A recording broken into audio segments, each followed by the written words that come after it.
নমস্কার বন্ধুরা, আশা করি সবাই ভালো আছেন। মাছ খেতে যারা ভালোবাসেন তাদের কাছে পমফ্রেট খুবই প্রিয় একটি মাছ। পমফ্রেট দিয়ে নানান রকম পদও আমরা বানিয়ে থাকি। আজকে পমফ্রেট দিয়ে বানাবো একটা দারুণ টেস্টি রেসিপি। আশা করছি আপনাদের খুবই ভালো লাগবে। রেসিপিটা ভালো লাগলে একটা লাইক আর শেয়ার করার অনুরোধ রইল। চলুন শুরু করা যাক আজকে পমফ্রেট মাছের রেসিপি। এই জন্য আমি এখানে নিয়ে নিয়েছি 4 পিস পমফ্রেট মাছ। মাছগুলোকে ভালো করে কেটে ধুয়ে নিয়েছি। তারপর এর মধ্যে নুন আর হলুদ মাখিয়ে রেখেছি।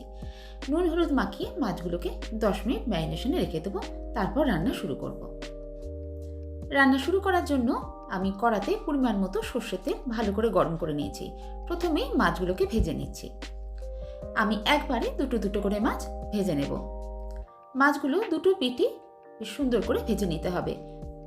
তবে পমফ্রেট মাছ খুব বেশি কড়া করে ভাজার দরকার হয় না। এরকমভাবে দুটো পিঠি একটু গোল্ডেন ইয়েলো করে ভেজে নিতে হয়। মাছগুলো ঠিকমতো ভাজা হয়ে গেছে। এবার আমি মাছগুলোকে উঠিয়ে নিচ্ছি।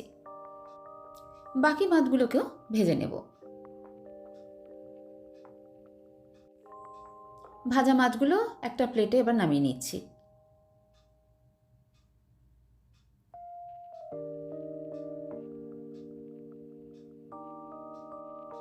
এবার এই তেলের মধ্যে ফোড়ন দেব। ফোড়নে আমি দিচ্ছি 1/2 চামচ জিরে আর গোটা গরম মশলা, কয়েকটা ছোট এলাচ, দারচিনি আর লবঙ্গ। ফোড়নটা কয়েক সেকেন্ড নাড়াচাড়া করে নিয়ে প্রথমে আমি এর মধ্যে দিয়ে দিচ্ছি একটা মিডিয়াম সাইজের পেঁয়াজ বাটা। পেঁয়াজ বাটাটা দিয়ে একটু ভেজে নেব।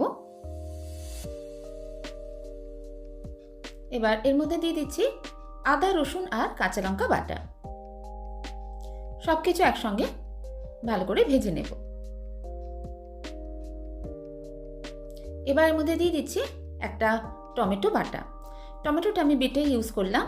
টমেটোটা এইভাবে বেটে দিলে গ্রেভিটা খুব সুন্দর হয়। টমেটোটা দিয়ে কষার সময় এবার এর মধ্যে দিয়ে দিচ্ছি আমি কিছু গুঁড়ো মশলা। হলুদ গুঁড়ো দিলাম 1/2 চামচ, জিরের গুঁড়ো দিয়েছি 1/2 চামচ, ধনের গুঁড়ো আর দিয়ে দিচ্ছি একটু কাশ্মীরি গুঁড়ো লঙ্কা। এতে গ্রেভির কালারটা খুব সুন্দর আসবে। ঝালের জন্য আর লঙ্কার গুঁড়ো আমি ইউজ করলাম না। আর নুনও দিচ্ছি আমি এখানে স্বাদ মতো। ছোটো 1 চামচ নুন আমি এখানে ইউজ করেছি। সব মশলাগুলো টমেটোর সঙ্গে এবার একসঙ্গে কষে নেব।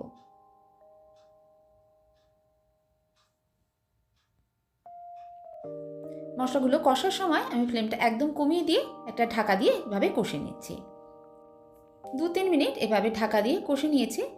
মশলা সাইড থেকে এখন তেল ছাড়তে শুরু করেছে। এবার ঢাকাটা খুলে আরও খানিকক্ষণ আমি কষে নেব, যতক্ষণ না এটা বেশ ড্রাই হয়ে যায়। মশলাটা এখন বেশ ভালো করে কষে নিয়েছি। এবার এর মধ্যে দিয়ে দিলাম লম্বা লম্বা করে কাটা ক্যাপসিকাম। একটা বড় সাইজের ক্যাপসিকাম থেকে আমি অর্ধেকটা ক্যাপসিকাম এভাবে লম্বা করে কেটে নিয়েছি। ক্যাপসিকামটা মশলার সঙ্গে 1 মিনিট মতো কষে নিয়ে এবার এর মধ্যে দিয়ে দেব জল। এখানে আমি গরম জলই ইউজ করছি।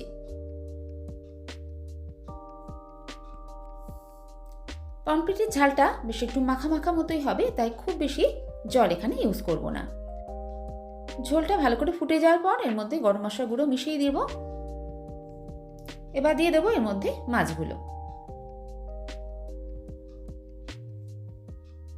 দুটো চেরা কাঁচা লঙ্কা দিয়ে দিলাম। এবার ফ্লেমটাকে একদম কমিয়ে দিয়ে ঢাকা দিয়ে 5 মিনিট রান্না করে নেব। পমফ্রেট মাছের ঝাল এখন একদম রেডি। নামাবার আগে এবার দিয়ে দেবো ধনেপাতা কুচি। ধনেপাতাটা ঝোলের সঙ্গে একটু মিশিয়ে দেব। তারপর আর 1 মিনিট রান্না করে নেব, যাতে ধনেপাতার গন্ধটা ঝোলের মধ্যে ভালো করে মিশে যায়। মাছটা কত সুন্দর দেখতে হয়েছে নিশ্চয়ই দেখতে পাচ্ছেন। এই রেসিপিতে ক্যাপসিকামে যে একটা টেস্টটা খুব সুন্দর আসে, তার সঙ্গে ধনেপাতার গন্ধটা ভীষণই ভালো লাগে। ফ্লেমটা বন্ধ করে দিয়ে এবার ঢাকা দিয়ে কয়েক মিনিট রেখে তারপর সার্ভ করে দিচ্ছি। নতুন টেস্টে পমফ্রেট মাছের এই ঝালের রেসিপিটা আপনাদের কেমন লাগলো অবশ্যই জানাবেন। ভালো লাগলে বাড়িতে একবার অবশ্যই ট্রাই করে দেখবেন। গরম গরম ধোঁয়া ওঠা ভাতের সঙ্গে পরিবেশন করুন পমফ্রেট মাছের ঝালের এই রেসিপিটা। খেতে অসাধারণ লাগবে। রেসিপিটা ভালো লাগলে একটা লাইক দিয়ে দেবেন আর বন্ধু বান্ধবদের মধ্যে শেয়ার করে দেবেন। আর যদি আজকে আমার ভিডিও প্রথম দেখছেন তাহলে আমার চ্যানেলটা সাবস্ক্রাইব করে নেওয়ার অনুরোধ রইল। সেই সঙ্গে সাথে থাকা বেল আইকনটা প্রেস করে দেবেন, যাতে আমি যখনই কোনো রেসিপি আপলোড করি সেটা আপনার কাছে সরাসরি পৌঁছে যায়।